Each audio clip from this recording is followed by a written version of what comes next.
Olá, pessoal. Eu vou apresentar um vídeo curto sobre o tema solução. Então, nós sabemos que as soluções, elas são objetos, vamos dizer assim, são coisas muito úteis que se utilizam no laboratório. Então, é um videozinho curto, né, uma web aula curta, falando sobre soluções.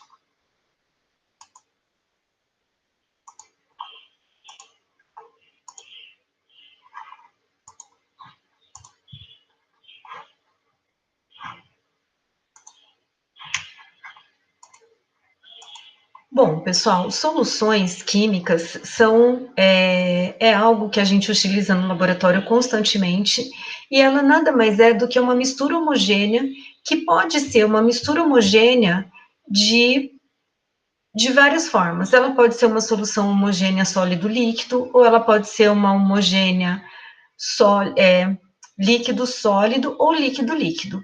Aqui eu trago algumas definições, porque nós temos outros exemplos de soluções. Para nós, no laboratório, aqui a gente mais utiliza são soluções aquosas ou soluções líquidas, mas é certo que no nosso dia a dia existem outros tipos de soluções.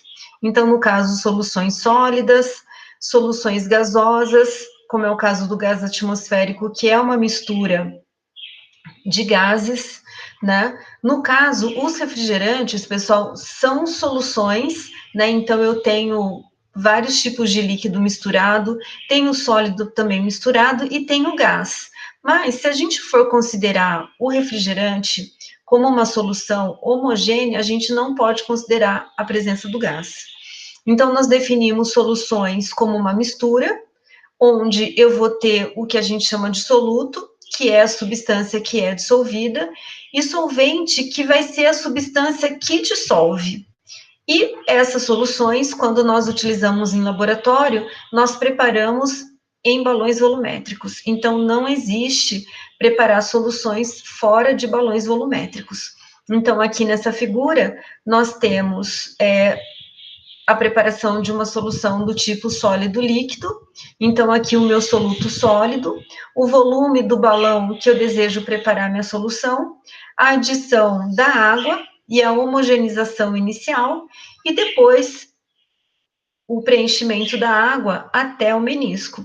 Lembrando que o balão volumétrico, ele é uma vidraria de exatidão, então, algumas vezes, para uma maior checagem disso, nós podemos fazer a aferição desse balão e existem balões dos mais variados volumes. Então, de acordo com o volume da solução que eu desejo preparar, eu vou utilizar o balão daquele volume. Então, se eu quero preparar uma solução de 100 ml, eu vou utilizar um balão de 100 ml. Se eu preciso de 1 litro de solução, eu vou utilizar um balão de 1 litro, certo? E assim, 500, 200, 250 e sucessivamente.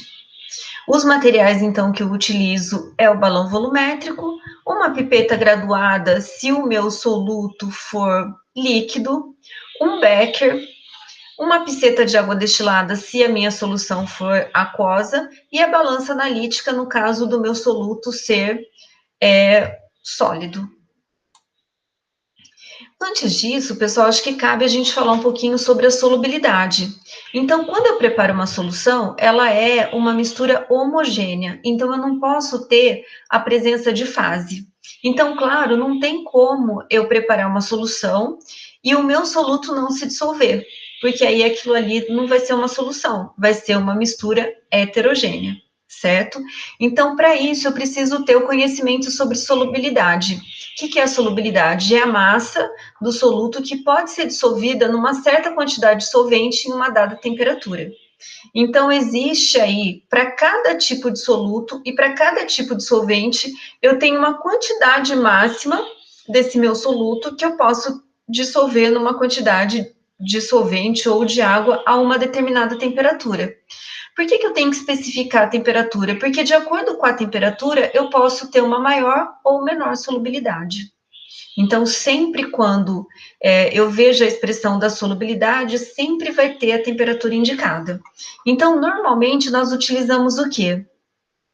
Uma expressão de gramas por soluto por 100 gramas de solvente numa dada temperatura. Então, esse a gente chama de coeficiente de solubilidade.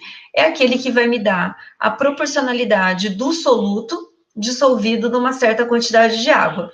O mais comum é de nos referirmos a 100 gramas de solvente ou 100 gramas de água. E aí, claro que cabe as transformações. Bom, se eu tiver 50 gramas, se eu tiver 100 gramas, se eu tiver 1000 gramas, se eu tiver ml. Então, lembra que aqui, no caso da água, como a densidade a gente generaliza como 1, então nós colocamos que 100 gramas são 100 ml, que 1 quilo é 1 litro. Mas lembra que isso é no caso da água. Se for outro tipo de solvente, essa relação vai mudar, né? Então, alguns exemplos, o cloreto de sódio, ele possui coeficiente de solubilidade de 36 gramas por 100 gramas de água numa temperatura de 20 graus. Então, o que, que nós temos? Que o máximo que eu consigo dissolver de cloreto de sódio em 100 gramas de água é 36 gramas. No caso da sacarose, 204 gramas por 100 gramas de água na mesma temperatura. O hidróxido de cálcio, 0,17 gramas em 100 gramas de água. O cloreto de prata, 0,0001 grama por 100 gramas de água, certo? Então, a gente vê substâncias, nesse caso aqui são substâncias iônicas, mas que apresentam solubilidades completamente diferentes. Desculpa, pessoal, a sacarose não é uma substância iônica, ela é um composto covalente, certo? Que ele é um composto orgânico. Então, isso é uma característica da substância. E lembrando que a temperatura ela é um determinante. Por quê? Porque algumas substâncias, ao aumentar a temperatura, eu também aumento a solubilidade. Outras eu posso aumentar a temperatura e diminuir a solubilidade. E outras que eu aumentando a temperatura, eu mantenho a solubilidade constante. Então, cada um vai ter uma característica diferente. Com isso, de acordo com o quanto de soluto eu tenho dissolvido no meu solvente, eu posso ter 3 tipos de solução. Aquela que a gente chama de saturada, que é aquela que existe um equilíbrio da relação da substância dissolvida, então eu tenho o máximo do meu soluto dissolvendo naquela quantidade de água. A insaturada, que é uma solução que não está em equilíbrio, em relação à substância dissolvida, então eu tenho dissolvido uma quantidade menor do que seria possível, do que é apresentada pelo meu coeficiente de solubilidade, e aí a supersaturada, que é aquela que eu tenho uma quantidade de substância maior que a solução saturada. Bom, mas como que pode isso? A saturada, ok. Uma dica aí para vocês para preparar uma solução saturada é quando eu dissolvo o máximo possível do meu soluto no solvente. Como que eu sei que eu dissolvi o máximo possível? Quando eu tenho a formação de um corpo de chão. Ah, mas aí eu não tenho uma solução? Não, você não tem. Aí o que, que você vai ter que fazer? Para separar aquele corpo de chão, corpo de fundo, que formou no Becker, você precisa fazer o processo de filtração. Então, é uma forma de eu garantir que aquela minha solução ela está realmente saturada. A insaturada, que eu tenho uma menor quantidade de soluto dissolvido. E a supersaturada é quando eu tenho maior. Mas é possível isso? É possível, pessoal, mas não é de uma maneira natural. Então, não vai adiantar eu pegar meu becker, dissolver o sal e achar que naquela condição eu vou dissolver mais do que permite, do que informa o meu coeficiente de solubilidade. Então, não é isso. Então, a solução supersaturada é quando eu utilizo de um artifício para aumentar a solubilidade do meu soluto. Então, normalmente a gente utiliza sais que varia a solubilidade em função da temperatura. Então, o que, que a gente faz? Aquece o becker, como mostra aqui a figura, né? Então, eu aqueço o becker, e aí, após esse aquecimento, à medida com que a temperatura vai aumentando, a solubilidade também vai aumentando. Então, se eu preparo uma solução saturada com corpo de fundo, eu posso utilizar o aquecimento para solubilizar aquele corpo de fundo. E aí, então, a temperatura aumenta e a solubilidade vai aumentando e aquele corpo de fundo vai desaparecendo. Bom, mas aí ela está saturada, porque cada uma vai ter uma solubilidade na temperatura aumentada. Então, A supersaturada vai ser quando? Quando aquela minha solução quente, né, vamos supor 50 graus, que ela dissolveu mais do que ela solubilizaria se ela tivesse a 20, e eu vou fazendo o quê? Eu vou esfriando lentamente aquela solução. E aí, ao resfriar lentamente e com cuidado, aquele soluto que está dissolvido, ele vai manter dissolvido. Então, é uma solução formeia supersaturada, porque a 20 graus ela não conseguiria, ela não teria aquele dissolvido a mais.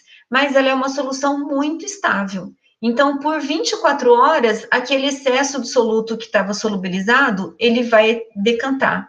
Se você bater na parede do Becker, também vai ocorrer o processo de precipitação. Então, ela ocorre, mas ela não é uma solução estável. Então, com o passar do tempo, vai acontecendo isso daqui, né? Ela vai solubiliza, mas depois, com o tempo, ela vai formando cristais, ela vai saindo do seu estado solúvel, certo? Então, aqui, na situação A, foi adicionado um cristal, e aí, depois, na figura B e C, a gente tem os excessos aí. Então, é a conversão da solução supersaturada para uma solução saturada.